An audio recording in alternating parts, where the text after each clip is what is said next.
Legal note. Please keep in mind that all the information provided in the session is based on the situation at the current time and may not be customized to your specific business requirements. We always recommend reaching out to a Flexport expert to discuss your particular situation. Great. So, boring part is over, and here you'll see also my co-host Lorenzo appearing. So, hi everyone. I'm Indre, and I'm the general manager of the Benelux region at Flexport. My experience really lies in helping our clients grow and optimize their supply chains, especially ones that have been disrupted. And let's be honest, whose supply chain wasn't disrupted in the last 2 years? So, why bottlenecks and why am I passionate about the topic? So, my experience before Flexport doesn't lie in freight forwarding. I actually previously worked at Uber. And when I started working there in 2015, it was still a scale up, especially in Europe. It became very clear that really the only way to scale really quickly is to tackle the most urgent bottlenecks one by one. Otherwise, they really just clog up the system and you need more and more resources, for example, people, to unblock them. So if you really target your bottlenecks, you can actually unlock growth a lot quicker than you would otherwise. And I feel like this has really also transcended into the work I do with our clients at Flexport every single day with my team. Every problem is usually just a series of bottlenecks that, if addressed, will help everyone become more efficient. What about you, Lorenzo? Tell me a bit more about yourself. Yes, everyone. Super good to see all of you here. I'm Lorenzo, and I'm the Senior Manager of Accounts for our Benelux enterprise clients at Flexport. So my role is to fully understand our client supply chain. So together with my team, I can actually support our clients to make the right supply chain decisions. So today's topic around bottlenecks is something that is coming back in our client conversation on a very regular basis. So I'm actually super excited to share some of those best practices with all of you today and get to learn more of you as well during the Q&A at the end. Great. Let's kick it off. So, we'll try to make this, even though it's a webinar, we're not in person, we'll try to make it as interactive as possible. So, what are your top 3 bottlenecks? Please use the polling section which you see to answer the question. We have 3 options. So, goods prioritization, internal decision making, and not all partners being on the same platform, and forecasting. I'll give you a few seconds to answer. You'll see all of your answers anonymized popping up the screen. So while you answer this poll, we actually made a similar survey with our own clients basically a few months ago. And what we discovered, interestingly, is that there was a tie amongst the top 2 bottlenecks. The tie amongst these was actually in the forecasting ability and inventory strategy. Let's see what you guys answered. Actually, very, very similar what I see. We actually have a tie amongst 3, which is goods prioritization, partnering on the same platform, and forecasting.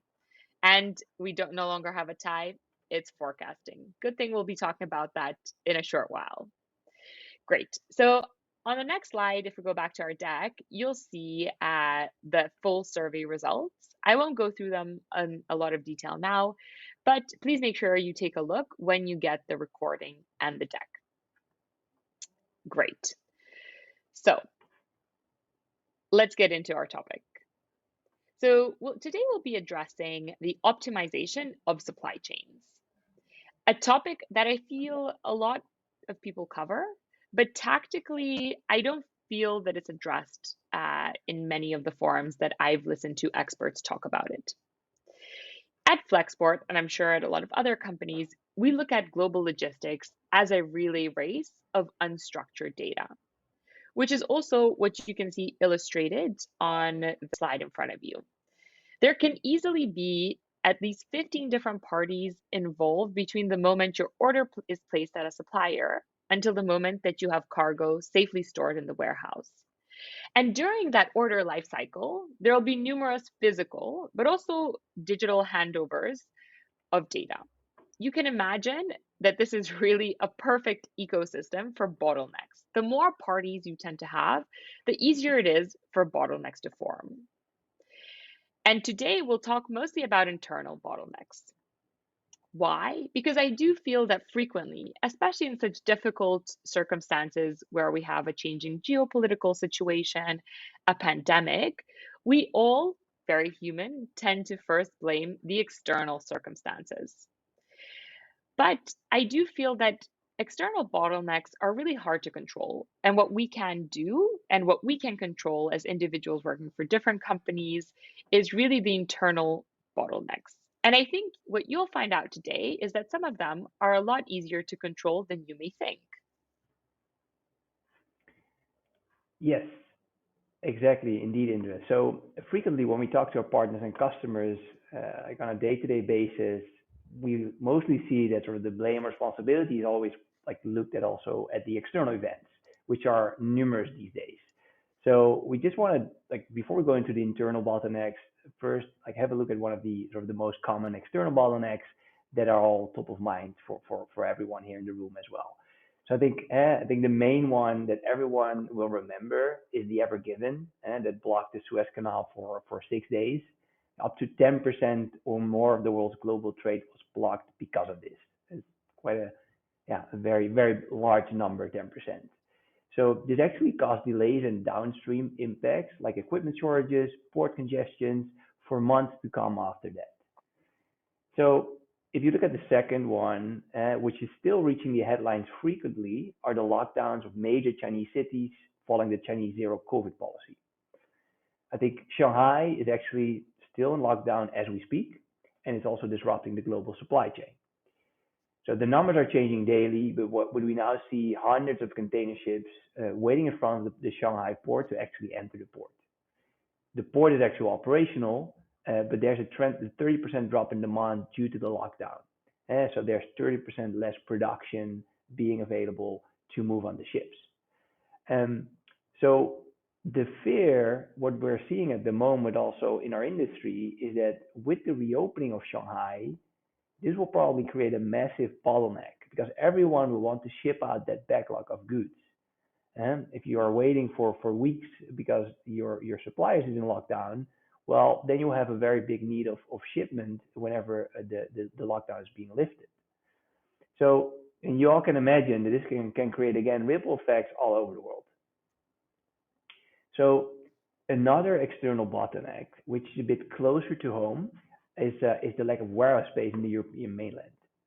So we see many of our clients struggling with this on a daily basis, and it's also increasingly adding to the supply chain disruptions. In this case, it really comes down to optimizing your inventory management to limit the impact. So, and what we also think, like on top of that, what would be super useful is if you're able to prioritize the right containers at the right time. So these external bottlenecks, they have one thing in common. I think that it's very hard to control any of it. So what we really recommend to do is take a deep look at your own processes. And with that, the devil is really in the detail. Yeah, I fully agree with that, Lorenzo. I think a lot of optimization lies within companies, big or small, sort of very old companies that have been around for hundreds of years, but also new ones. Because I think in reality, supply chains in general don't run optimally most of the time. And now what we see is that every shipment has just become harder and harder to execute over the last 18 to 24 months. And then what we see, so we have these suboptimal supply chains, the shipments have become harder. So what essentially ends up happening is that most of the resources working in logistics within companies are now bogged down in tactical work.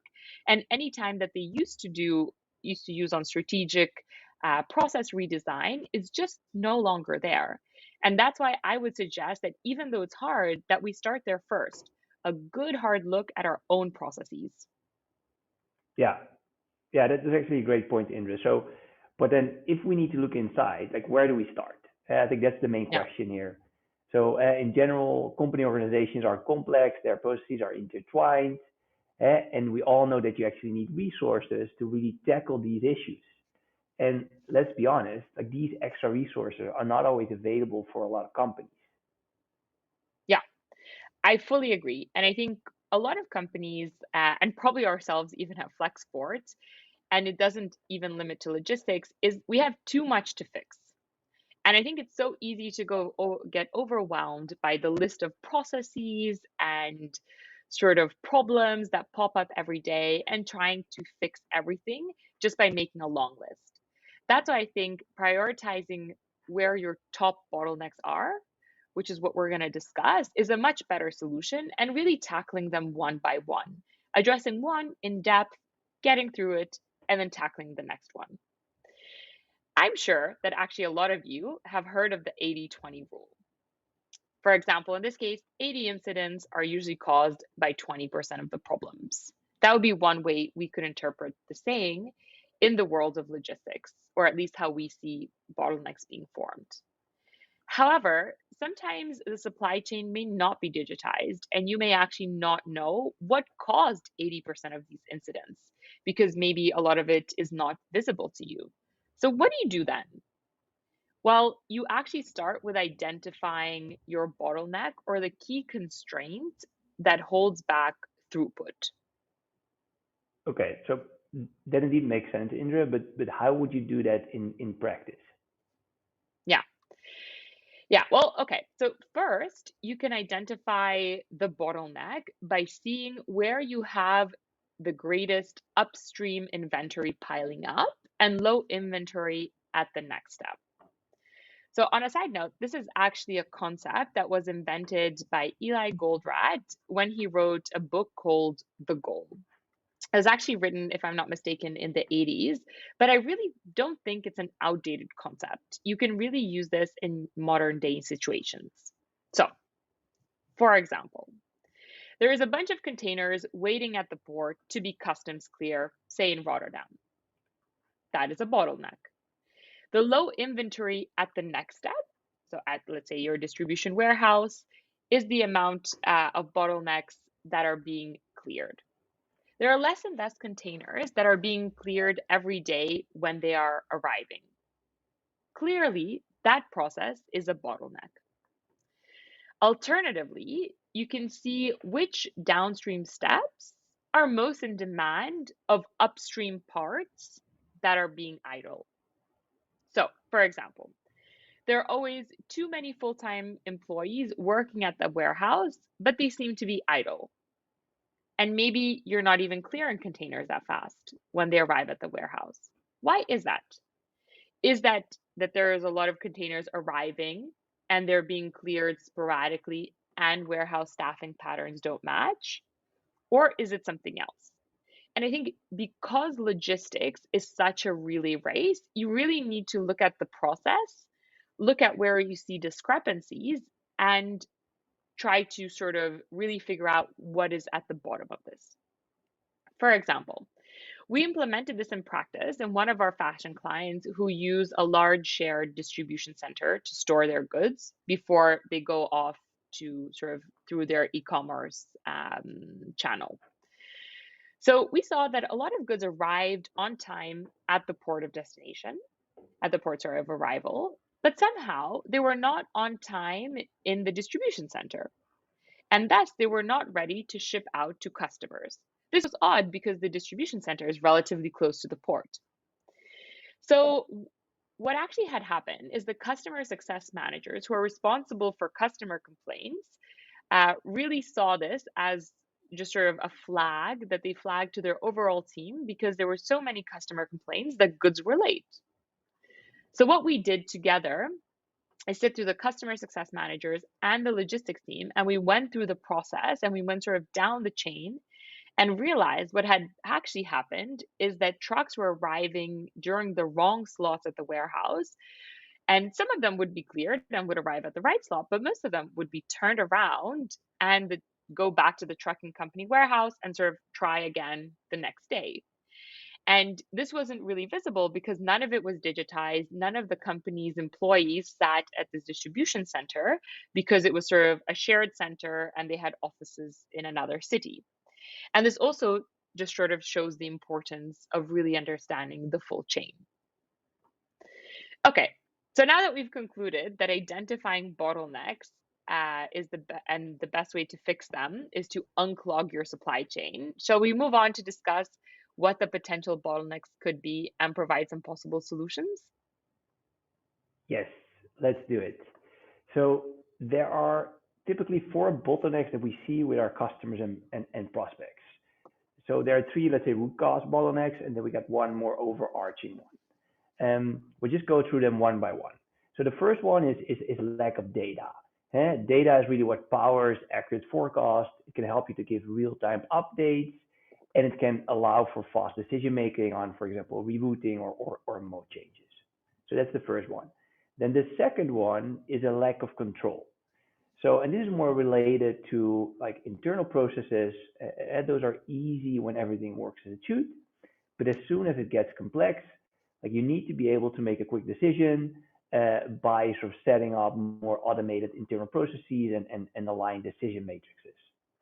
Um, and then the third bottleneck is actually the lack of centralized communication and documentation.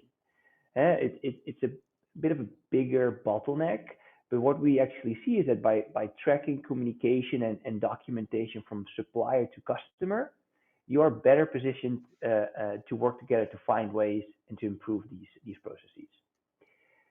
Then the fourth one that we will discuss today and dive a bit more deeper in is actually the lack of visibility. This is a more the overarching bottleneck of the first three, but it really comes down to data silos that are created by each stakeholder in a supply chain because they are using their own spreadsheets, emails, and it actually means that there's no way to get an overall picture of the status of your orders in your supply chain when you need to deliver those to your clients. So all of these bottlenecks are things that you can actually fix yourself within your organization. Eh? They're not related to any external market conditions. But at the same time, if you're able to fix these internally, it will make your life and the life of your teams a lot easier when you're going through a very difficult period that is caused mostly by external factors that we saw earlier during the webinar. Yeah, wow, that's a lot. But I like the structure. So we've got four bottlenecks. Let's maybe start by unpacking all of them. And obviously, let's start with the first one. And before we do, we love to make this a bit more interactive. So let's begin with a poll. Okay, so what data sources do you use to make critical business decisions? You have five choices: your ERP BI tool, freight forwarding provider, visibility provider, so that could be a 4PL, public market information, or a mix of the above. Let's see. Let's give it a moment. Okay, we have one answer, mix of all of the above. Some more. Okay, we'll give it one more second. Okay, seems like a lot of you are using either a mix of all of the above or an ERP BI tool. So I think one interesting thing is let's move into sort of examples of how lack of data could lead to higher costs or dissatisfied customers, because we know that ERP and BI tools are first and foremost powered by hopefully accurate data. Yes, definitely. So, um, yeah, like first of all, I think lacking data, and that's an obvious one as well, it will typically lead to inaccurate forecasting. Hey, if you don't have the right historical data, it's very hard to make a forecast. And there are two main ways of inaccurate forecasting. So it's very obvious you either underestimate or you overestimate the forecast. But actually, both ways can really have negative impacts on your business. So what we see, for example, with underestimating the forecast, you will in the end risk misalignment with the available transportation capacity. And that will again then create a bottleneck for the supply of goods to your clients. So, and this will then eventually lead to potential missing out on sales or risk to lose market share or reduce customer satisfaction. So, what we really advise as a mitigation strategy is to find alternative transportation capacity. But this will, in most cases, also have an unforeseen impact on your transportation cost. And let's be honest, like nobody likes that. Yeah, Yeah, no, that makes a lot of sense, Lorenzo. And I think especially when you look at sort of underestimating, right? We see, if you didn't estimate enough ocean capacity and you just don't have, any space that you can move your goods via ocean, you maybe have to move them, for example, via air. But so, okay, we've covered underestimating forecasting, but is overestimating forecasts a good thing? Wouldn't you then do that? So you have enough space, for example, on, the ocean carrier that you're potentially booked on? yeah, Indra, you're on a track there, and it sounds very sometimes attractive as well to overestimate your forecast. Um, but it could also have in the end a direct impact on your business if you look at the long run. So when you overestimate the forecast on a structural basis, it can actually result in excess inventory or also underutilized capacity. So on top of that, what we also really see happening more and more in our industry is that there's a risk that your logistics partners and their logistics partners will also start correcting your own forecast downwards based on the past experiences. So that actually means that you are losing control over your own forecast, which is quite a bad thing, I would say. And on top of that, you also risk that like there are structural allocation agreements where you are relying on a day-to-day business to run your business, and they suddenly become fluid whenever capacity is constrained. We've seen it happening Yeah. a lot also in the past 2 years. Yeah, that's interesting. But okay, so I hear one side, we shouldn't underestimate and we shouldn't overestimate, but we know that none of us, sadly, have a crystal ball at hand. So what do you think is a possible solution then? Yeah, so I think the first thing is like you need to have the right data available. And I think that's sort of the first, really the first step. If you got historical data, you can start making these time series analysis. You add some trend lines. What are your projected sales volumes? What's the seasonal component of your business? Like we all know how it works. But if you also are able to aggregate this forecast on, for example, SKU level, time, and location, this will actually really help to improve the quality of your forecast. Um, so also looking, for example, at another solution is to forecast with a shorter time horizon and then revise it more often, more periodically. Um, and then as a last point, we also recommend to really keep assessing the quality of your forecast by checking the accuracy. So that means like how close is the forecast to the actual observation, and also like what is your bias? Like do you have a tendency to overestimate or underpredict your forecast? So to make it a bit more practical, and more with a practical example here for the audience, like some time ago we finished a forecast improvement exercise with one of our clients, and we came to the conclusion that if we would be able to look at their order level data and by also adding expected cubic meters on a SKU level, that actually helped us to improve the reliability of the forecast a lot. So these seem very small things, a bit nitty gritty, but it really helps us again to also procure the most optimal contracts for our clients. Yeah, thanks, Lorenzo. And sorry for the bell, some unruly neighbors here. So these are definitely super useful tricks and tips for our audience. So let's maybe now take a look at our second bottleneck. Our second bottleneck was lack of control. What do you think about this topic, Lorenzo? Yes, this is probably my favorite topic, Indra. So I can really wait to hear what you have to say about it. So, since the start of the pandemic, we have seen supply chain disruptions over and over again where firefighting just became the norm. And I think really for everyone in the industry, both from our client side, from logistics provider, be it from visibility or freight forwarders. And we have seen one event after the other impacting our ability to deliver the right goods at the right time, at the right agreed cost. And this disorganized arrival of goods can actually be mitigated by implementing just some internal processes that empower the right people at the right time to make the right decision. I know it sounds a lot of rights in one sentence, but internal processes are easy when everything works as it should. But as soon as things get complex, you sort of need to be able to make decisions a lot quicker and in real time, especially if you work at a global company based in multiple time zones. Yeah, I think that that also sounds like very true. But I can also imagine that it's easier said than done. And so what could you share with our audience? Like, where and how should you No. start? Yeah, no, you're right. It's sort of a lot of rights have to happen. And it almost feels like the stars need to align for sort of things to go well. But you can do some things really practically. You should really start with identifying your must haves first.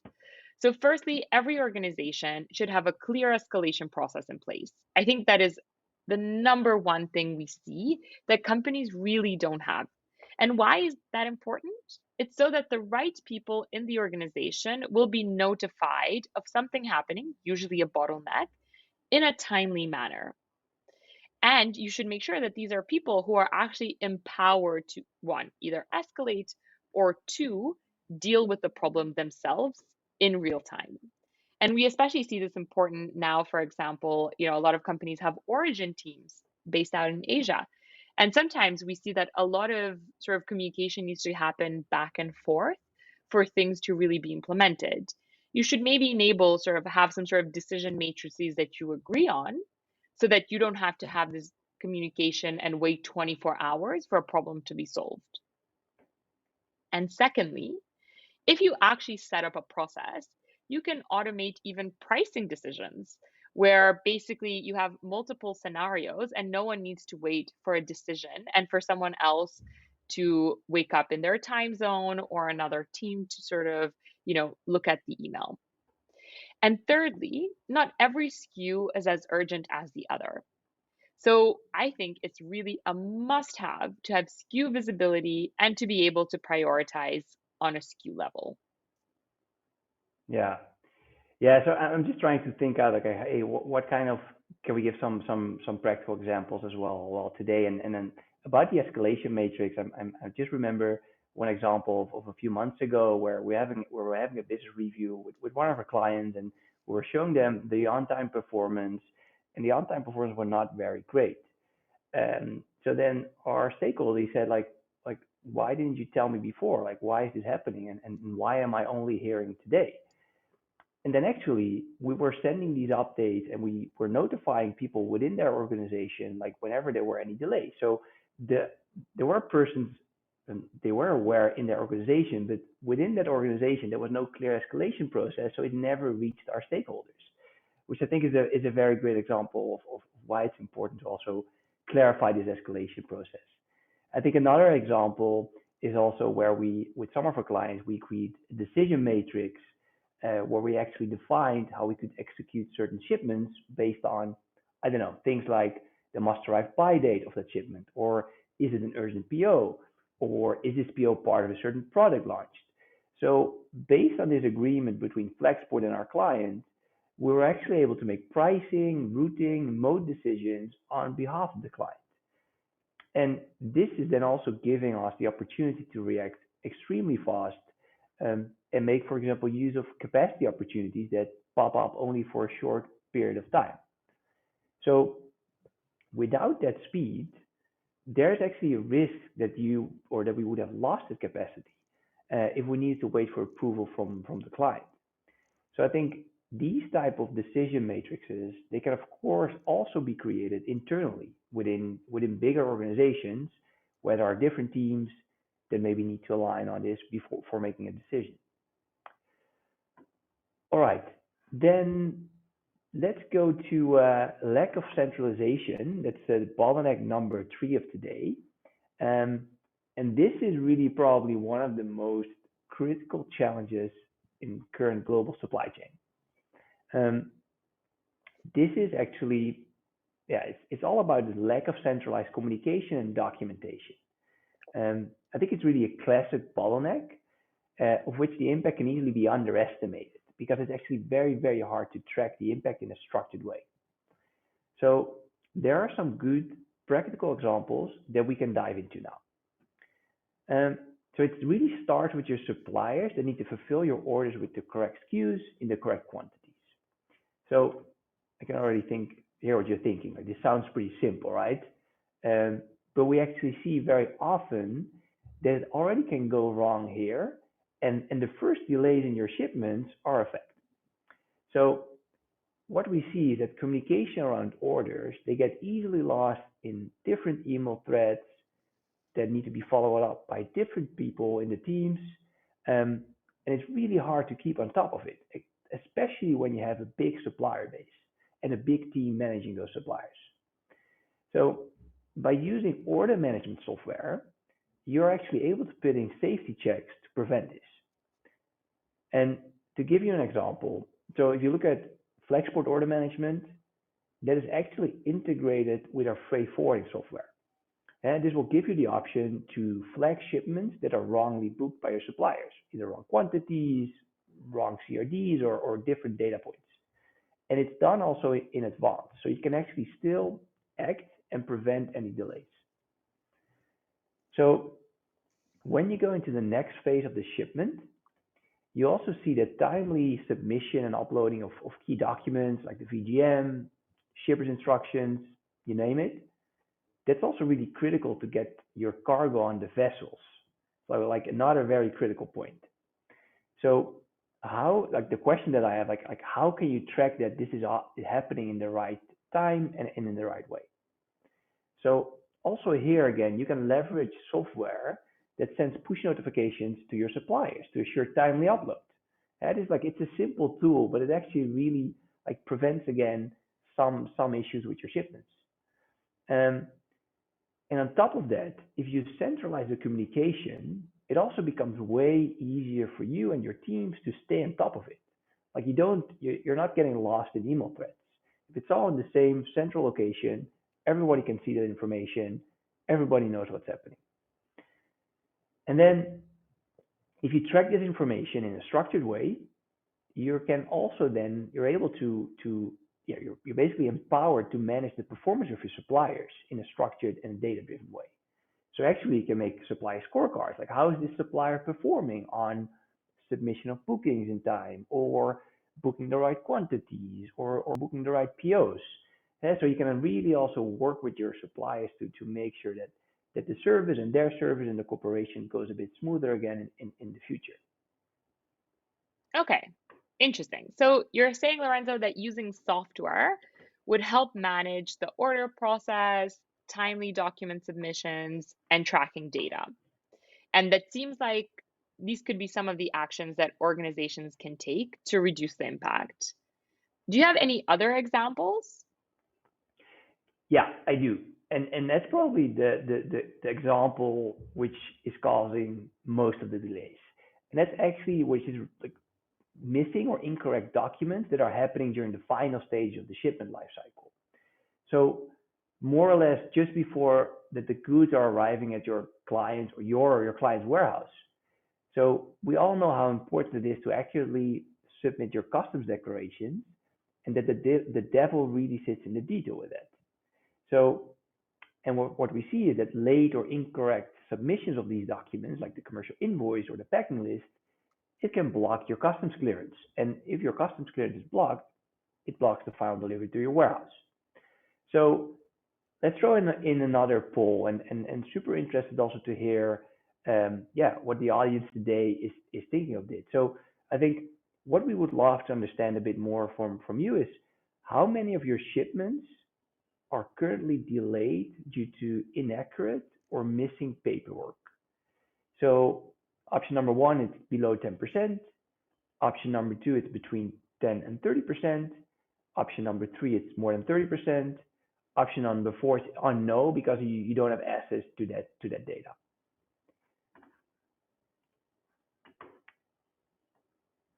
Let's have a look at the poll. So it seems that below 10% is number one at the moment. Between 10 and 30 is number two. And then no one has more than 30. And then 20% is unknown. Give it a few more seconds. Yeah, it's not really changing. Clear. So below 10% or between 10 and 30%. Um, we also, it does, if you look at this slide, so it does actually align a little bit what we have been seeing with some of our clients. So we as Flexport, we're also tracking all this data for our clients. And we have a, yeah, we have actually clients where up to 25% of their shipments are impacted by these exceptions. So 25%, that's a very, very large part of your shipments. There was also a bit of a surprise for us and also for those clients. Um, but the good thing is by tracking it, it has been putting us in a position to take action. So by tracking this data structurally, you can identify what the root causes are and start working on improvement plans together with the suppliers. So that's also what we've been doing with those clients, and we actually been able to reduce this amount significantly. Um, One other main advantage to use a platform, for example, like Flexport, is that we've built software that actually digitizes the commercial invoice and packing list, the ones that are uploaded by your clients and the suppliers. Um, and then on top of that, what we do is we also upload the entire product catalog. So your product catalog with the HS codes, all the important information, and we upload that into your product library. So, and this means that in practice, we are able to identify mismatches between the digitized CIPL and between what we're uploading in the product database. We can see those mismatches early on and take corrective actions before it actually will lead to any delays. Yeah. Okay. Wow. That's almost a wrap. I think we've covered our top three bottlenecks. So, lack of data, lack of control, and lack of centralization. As we said at the very beginning in our introduction, what we see as sort of the overarching bottleneck is lack of visibility. I know this is a very broad term thrown around a lot, but the most important challenge in general usually is that each stakeholder in the supply chain creates data silos. And that sounds like a very sort of broad term, but it's actually just people using their own spreadsheets and emails to communicate. So it basically means that there's no way to get an overall picture of a status of an order or a shipment without, yeah, pulling up all of those spreadsheets and emails. And our general advice is usually to integrate a digital platform into your supply chain, as this will usually quickly improve your service levels while cutting costs. And you'll be able to quickly zoom in on particular orders or SKUs that are sort of happening now and zoom out to see the overall spend and sort of on time performance on a quarterly, semi annual, or annual basis and or on a different regular level. And this will allow you to focus on the issues that need really urgent attention and consider how that will impact the total supply chain and your business as a whole. Interestingly, so actually, we did this with one of our clients, NAKD. You can always look up the full case study on our website. But NAKD is a very fast growing fashion brand. And as a fast growing company, as I also mentioned at the beginning with Uber, what you also see a lot is the company is sort of being created and growing at the same time, which means that a process you created today is probably redundant in a week or a month. And what this meant is also different teams were sort of trying to optimize for very different things, which also led again to a lot of data silos and no visibility. And it was a very major pain point, for example, for Iman, who's the head of inbound for NAKD. And by using Flexport, we really helped them solve this problem by making sure that everyone was communicating at the same time, so real time on a platform that ironically probably looks a bit like your message chain on sort of Instagram comments or Facebook. So something that's really usable, doesn't require too much attention, and you can have all stakeholders that are part of your supply chain use it very easily without much training, which I really think is key. We all use so many different, sort of data and tech tools these days that the less training you need, the more intuitive it is, the more stakeholders will adopt it and use it every day.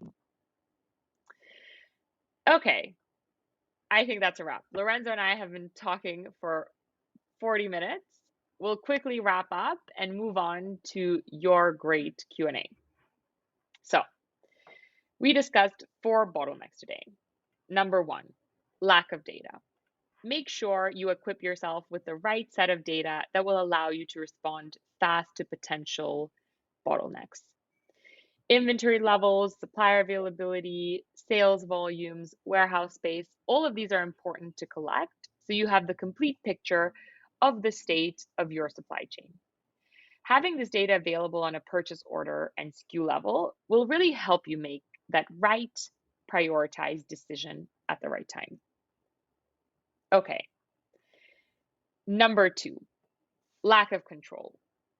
Giving the right people access to the right information at the right time keeps your internal processes running smoothly and your customers in the know.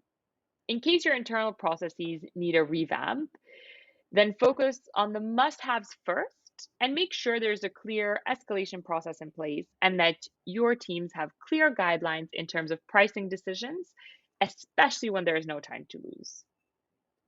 Number 3, lack of centralized communication and documentation. With a single platform housing all of your logistics and communication documentation, your warehouse staff can really find out about supply delays and proactive decisions. And your sales team can also know what is and isn't available to sell to your customers, which is really important. They will know this probably if it's centralized without you sending a ton of emails to or sort of internal messages to update each and every one of them. Your suppliers can get push notifications that assures timely upload of documentation, and you're able to track all of this data around delays caused by, for example, documentation issues. And number 4, which we really discussed just now, is the lack of visibility. Integrate digital platforms, for example, like Flexport, into your supply chain. This will quickly improve service levels while cutting costs. Yes, thank you, Indra. So we're on to Q&A, the fun part. Please ask your questions through the Q&A widget on the right. Yeah, we'll definitely do our best to answer as many as we can. And yeah, in the meantime, if you start submitting your questions, I also want to make sure that if you are interested to read more about our supply chain bottlenecks, there's also a link to our e-guide on our website with more information and more examples. And you can, of course, also always reach out to Indra or myself whenever you have any further questions.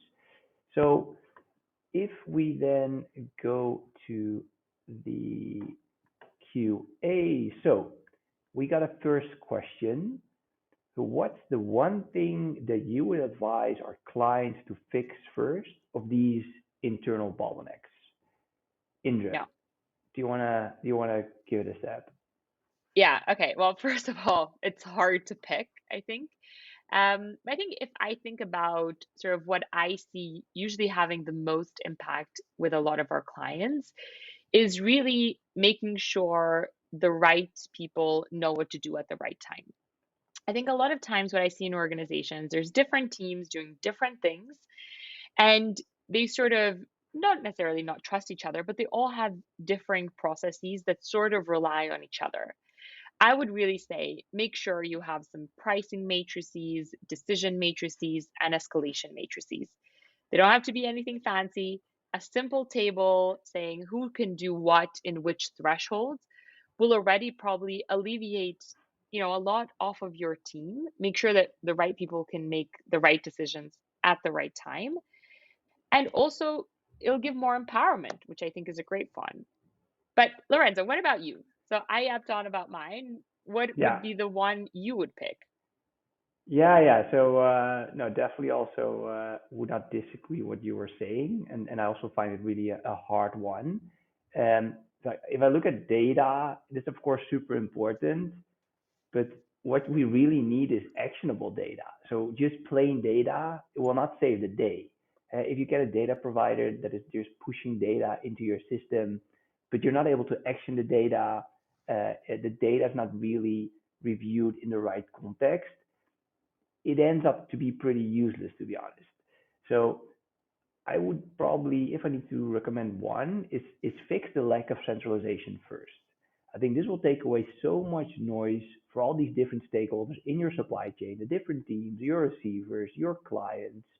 And I really think this centralization is actually the value is a bit underestimated. So my advice would be yeah, fix that as the first one. Um, Do we have anything then else? yeah, let's see what else do we have. Few more So questions coming in. yes, I see more. So this one is for you, Indra. Hi, can you please give some suggestions regarding the forecasting we are using on spot shipments bookings, and how many days or months before to book the shipment before the production is finished, according to you? Okay, great question. So I think first I'll address the first part. So in terms of suggestions regarding forecasting spot shipments, I realize that must sound really, really difficult because probably they're spot shipments because they're unexpected for whatever reason. What I would say, what we see is quite useful is any forecast is better than no forecast. I think sometimes what we see, and Lorenzo, maybe you can also comment later, is that a lot of clients think that a forecast needs to be always, 6 weeks rolling, for every single product, every trade lane. I think a lot of times giving your supply chain provider as much visibility as possible, even if it's for a specific trade, you know that there will be a slight bump. Usually, providers, even we do so at Flexport, we keep tabs on your forecast. So, we will also be helping forecast internally to make sure we have enough space on ocean or air carriers. So, any communication you can give, and even if it's for parts of your forecast, I would really encourage it because usually you will know, I hope, before production starts, that this could be potentially a spot shipment. And any qualitative data you can give a provider is always helpful. So I would just try sort of to do the best possible and give information live to your supply chain provider. That's one. And for the second piece, how many days or months before sort of production ending should you give notice to book a shipment?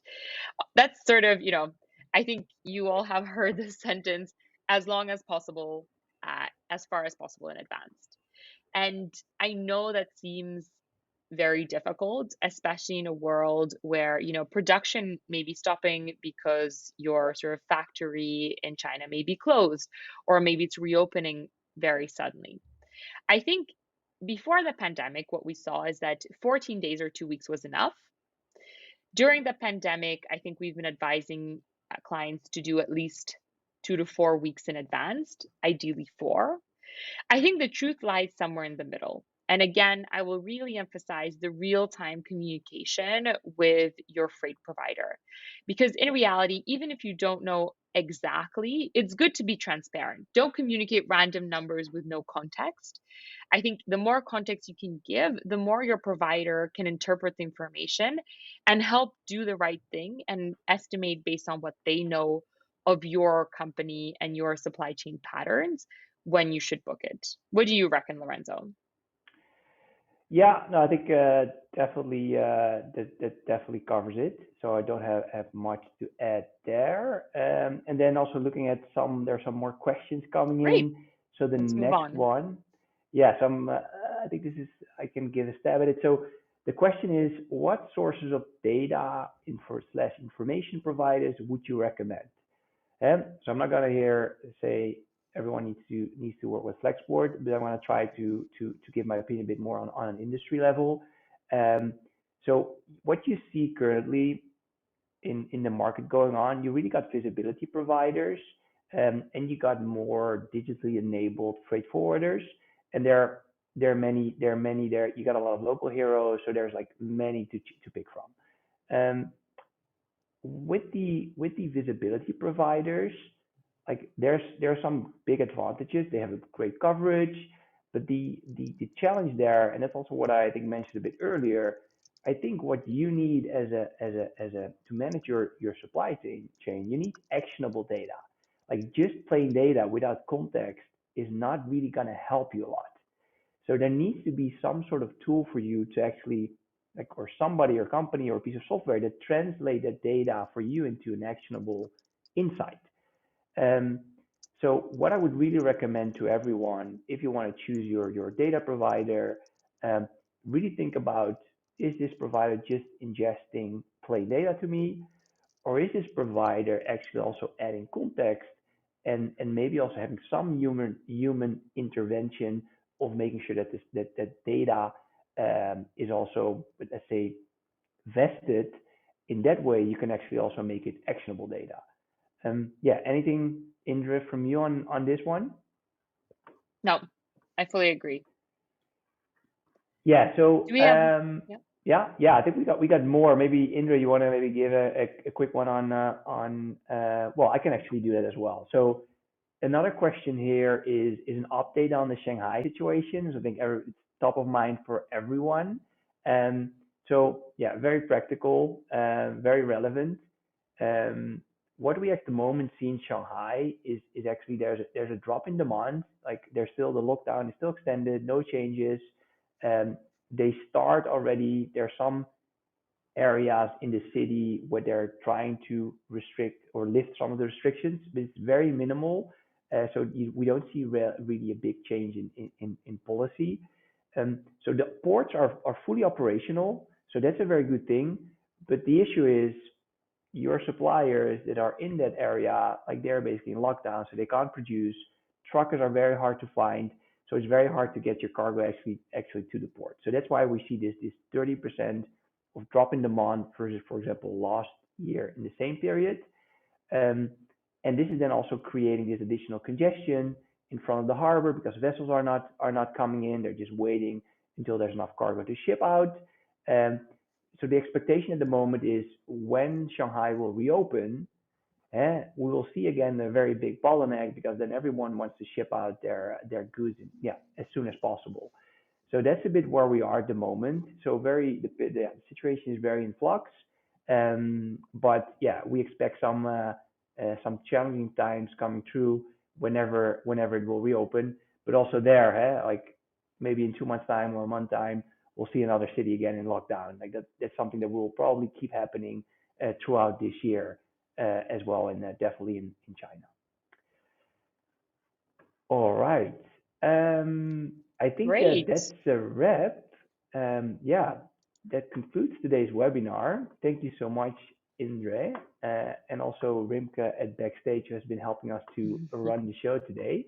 A copy of the slide deck and access to the recording will be emailed to you tomorrow.